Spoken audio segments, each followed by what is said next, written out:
Hi, இது Saturday evening எடுத்த video. So office போயிட்டு வந்து ரொம்ப டயர்டாக இருந்தது. வெளியே போய் சாப்பிட்லான்னு அப்படின்னு பிளான் பண்ணிட்டோம்.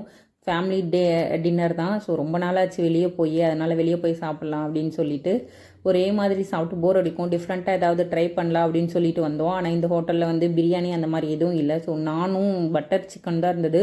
பட் சூப்பராக இருந்தது, எக்ஸ்பெக்ட் பண்ணவே இல்லை. பாப்பா நான் சாப்பிட மாட்டேன்றதுனால நூடுல்ஸ் ஆர்டர் பண்ணிட்டோம்.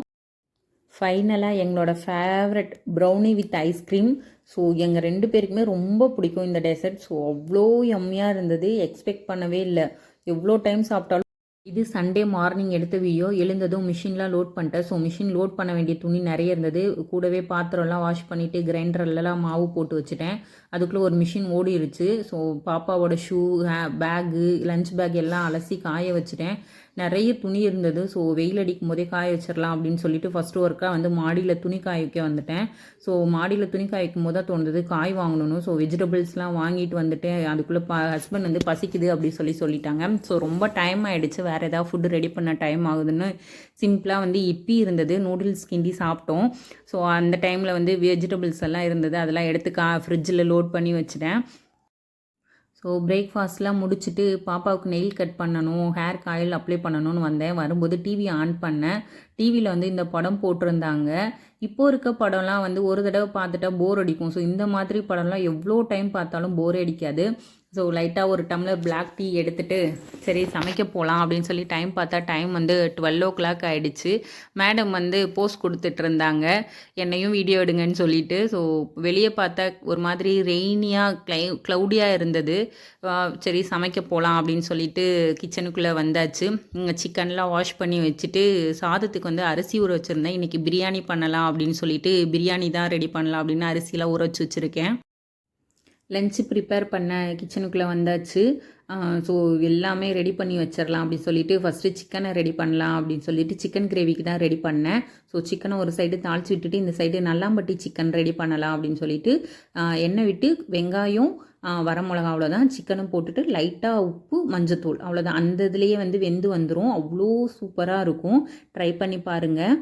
ஸோ நான் தக்காளி கட் பண்ணிகிட்டு இருந்தேன். மேடம் வந்து தெரியாமல் ஒரு தக்காளி எடுத்துகிட்டு போய் சாப்பிட்டுட்டு இருக்காங்க, அதனால தான் இந்த ஷை. ஸோ அதுக்கப்புறமா அப்படியே ரசம்லாம் தாளித்து கொட்டிடலாம் அப்படின்னு சொல்லிட்டு ஃபஸ்ட்டு ரசத்துக்கு ரெடி பண்ணி ரசம் வந்து தாளித்து விட்டுட்டேன். அதுக்கப்புறம் வந்து பிரியாணி ரெடி பண்ணணும் அப்படின்னு சொல்லிட்டு இருந்தேன். அதுக்குள்ளே மேடம் வந்து நான் ட்ராயிங் பண்ணி வைக்கேம்மா வந்து பாருங்கள் அப்படி சொன்னாங்க. பாப்பாவுக்கு வந்து இந்த இதில் ட்ரா பண்ணுறதை வந்து ஒரு ஹேபிட்டாக வச்சுருக்கா. அவ்வளோ சூப்பராக ட்ரா பண்ணுவாள் பாப்பா. ஸோ ஓரளவுக்கு சமையல் ஒர்க் வந்து கம்ப்ளீட் ஆகும்போதே வந்து பெட்டுக்கெல்லாம் கவர் போட்டுட்டு மேலே போய் துணியெல்லாம் எடுத்துகிட்டு வந்து மடித்து வச்சிடலாம் அப்படின்னு சொல்லிட்டு துணிலாம் எடுத்துகிட்டு வந்து மடித்து வச்சுட்டேன். அதுக்குள்ளே வந்து அங்கே பிரியாணி ரெடியாக ஆரம்பிச்சிருச்சு. ஸோ பிரியாணி இன்றைக்கி வந்து அவ்வளோ சூப்பராக வந்திருந்ததே எக்ஸ்பெக்ட் பண்ணவே இல்லை. இன்றைக்கி வந்து ஸ்பெஷல் இது தான். என்னென்னு பார்க்கலாம். சிக்கன் கிரேவி, ரசம், பள்ளிப்பாளையம் சிக்கன், தயிர் பச்சடி. ஸோ இதுதான் இன்றைக்கி எங்களோட லஞ்சு. சண்டே சூப்பராக இருந்தது, அவ்வளோ யம்மியாக இருந்தது. ஹாப்பி தானே? அதுக்கப்புறமா சமையல்லாம் முடிச்சுட்டு இருக்கிற ஒர்க்லாம் பார்க்கலாம் அப்படின்னு சொல்லிட்டு வீடெல்லாம் பெருக்கிட்டு பாத்திரம் எல்லாம் ஃபுல்லாக அவ்வளோ பாத்திரம் இருந்தது, வாஷ் பண்ணி எடுத்து வச்சுட்டு ஸோ கவுண்டர் டாப்பு, கேஸு எல்லாம் க்ளீன் பண்ணி எடுத்து வச்சேன். ஸோ வீடை வந்து க்ளீனாக பார்க்குறது ஒரு ஹோம் மேக்கராக வந்து எனக்கு ரொம்ப ஹாப்பியாக இருக்கும். வீடை சுத்தமாக வச்சுக்கணும் அப்படின்னு நினப்பேன். பட் ஆஃபீஸ் போகிறதுனால அவ்வளோ டைம்லாம் எனக்கு இருக்காது. என்னால் முடிஞ்ச வரைக்கும் சண்டே என்ன ஒர்க்கெல்லாம் பண்ண முடியுமோ அந்த மாதிரி ஒர்க்லாம் பண்ணிவிடுவேன். ஸோ ஏதாவது க்ளீன் பண்ணுறது, டஸ்ட் இருந்ததுன்னா க்ளீன் பண்ணுறது, வீட்டை வந்து க்ளீனாக வச்சுக்கிறது எல்லா ஹோம் மேக்கரோட இது தான். பட் எனக்கு வந்து அது கொஞ்சம் ஓவராக இருக்குதுன்னு சொல்லி ஹஸ்பண்ட் சொல்லுவாங்க. எனக்கு வந்து க்ளீனாக இருந்தால் பிடிக்கும் அப்படின்னு சொல்லி ரொம்ப பிடிக்கும். பட் எனக்கு எங்கே சுத்தமாக டைமே இல்லை. ஒரே நாள் தான் பார்க்குறீங்கல்ல, அவ்வளோ ஒர்க்கு, காலையிலேருந்து அவ்வளோ ஒர்க்கு எப்போவும் இருந்துகிட்டே தான் இருக்கும். சண்டே ஒரு நாள் தான் லீவ், ரெஸ்ட் எடுக்கிற மாதிரியே இருக்காது. ஸோ இதுக்கப்புறம் வந்து கிளம்பி கடைக்கு போகணும், அந்த மாதிரி எல்லா ஒர்க்கும் இருக்கும். ஸோ பாப்பாவுக்கு வந்து நாளைக்கு இருந்து ஸ்கூல்ஸ் டே ஸ்டார்ட் ஆகிடும். ஸோ எல்லா ரூமும் க்ளீன் பண்ணி முடிச்சுட்டு சரி ஃப்ரெஷ்அப் ஆகிட்டு வந்து கடைக்கு போகணும் அப்படின்னு சொல்லிட்டு ஃப்ரெஷ்அப் ஆகிட்டு வந்துட்டேன். ஸோ ஃப்ரெஷ்அப் ஆகிட்டு வர அப்படியே கடைக்கு போகலாம் அப்படின்னு சொல்லிட்டு பாப்பாவுக்கு வந்து நாளைக்கு இருந்து school. So Monday to Friday.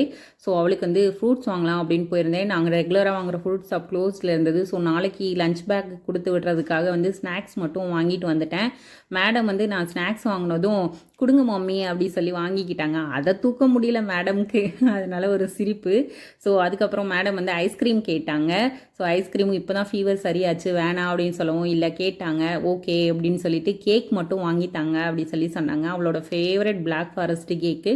So தர்மியோட ஃபேவரட் வாங்கி கொடுத்து தர்மியை கூட்டிகிட்டு வந்தாச்சு. ஸோ அவளுக்கு ஹஸ்பண்ட்க்கு வந்து இந்த ஹனி கேக் பிடிக்கும். ஸோ அவங்களுக்காக ஹனி கேக்கும் வாங்கிட்டு வந்துட்டு மேடம் ஹோம்ஒர்க் எழுத உட்காந்தாச்சு. இப்படி தான் எங்களோட சண்டே போச்சு. உங்களுக்கு எப்படி போச்சுன்னு கமெண்ட் பண்ணுங்கள்.